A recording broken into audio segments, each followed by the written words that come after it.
Hello and welcome to a new video.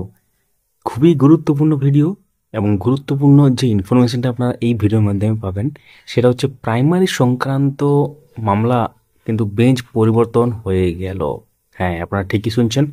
এতদিন পর্যন্ত primary সংক্রান্ত যে মামলা যার বেঞ্চে ছিল তিনি ট্রান্সফার হয়ে অন্য রাজ্যে চলে গিয়েছেন এবং সেক্ষেত্রে সেই জায়গা পূরণ করার জন্য গুরুত্বপূর্ণ ব্যাপার লক্ষ্য করা গেল।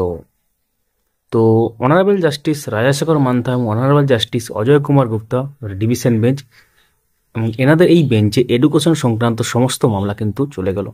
তার মধ্যে একটি অন্যতম মামলা হচ্ছে 32,000 প্রাইমারি মামলা, যেটা আপনারা ইতিমধ্যে শুনেছেন এবং সেটা সম্ভাব্য শুনানির তারিখ আগামী সোমবার। তো তাহলে আমরা এবার অফিসিয়াল যে নোটিফিকেশন কলকাতা হাইকোর্টে সেটাকে দেখাচ্ছি স্ক্রিনে। এখন ডেট হচ্ছে দেখতে পাচ্ছেন 21/3/2025। Partial modification to the determination of the appellate side and original side from 24 March 2025।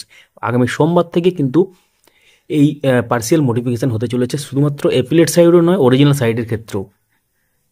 তো honourable justice Rajasekhar Mantha and honourable justice Ajay Kumar Gupta division bench in addition to the list and determination of their lordships shall take up the matter from the following determination: appeal from order relating to education under group 2 and applications connected thereto। দেখতে পাচ্ছেন education যে related যে মামলাগুলো আছে তার মধ্যে primary মামলা পড়ছে, বিভিন্ন ধরনের মামলা পড়ছে। তো সেই এডুকেশন রিলেটেড মামলাগুলো কিন্তু এই বেঞ্চে চলে এলো। তো first appeal and first miscellaneous appeal এবং বাকি সমস্ত ব্যাপারগুলো লেখা আছে এবং তার সাথে যে ব্যাপারগুলো আপনারা চাইলে পড়তে পারেন, এটা আমাদের টেলিগ্রাম চ্যানেলে দিয়ে দেবো। আপডেট মাস্টার 4 লিখে সার্চ করুন, টেলিগ্রামে পেয়ে যাবেন, অথবা ডিসক্রিপশনে লিঙ্ক দেওয়া আছে। তো এখন প্রশ্ন হচ্ছে, তাহলে 32,000 মামলাটা কোন দিকে মোড় ঘুরবে?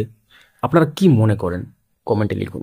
যারা 32,000 এই কেসের মধ্যে আছেন বা 2016 রিক্রুটমেন্ট প্রসেসের মধ্যে চাকরি পেয়েছেন অবশ্যই কমেন্ট করবেন, এবং আদার্স যারা আছেন তারাও কিন্তু কমেন্ট করবেন এই ব্যাপারটা নিয়ে, যে আগে যে বেঞ্চটা ছিল যাদের বেঞ্চে সেক্ষেত্রে কি ব্যাপারটা ছিল সেটা আপনারা সবাই জানেন। সমস্ত রকম শুনানি দেখেছেন, কতদূর কি এগিয়েছিল, আমাদের চ্যানেলের মাধ্যমে শেয়ার করা হয়েছিল এবং এর আগেও আমরা এটা সম্পর্কে হিন্ট দিয়েছিলাম যে এরকম ধরনের ব্যাপার হতে চলেছে, সেটা মিলে গেল।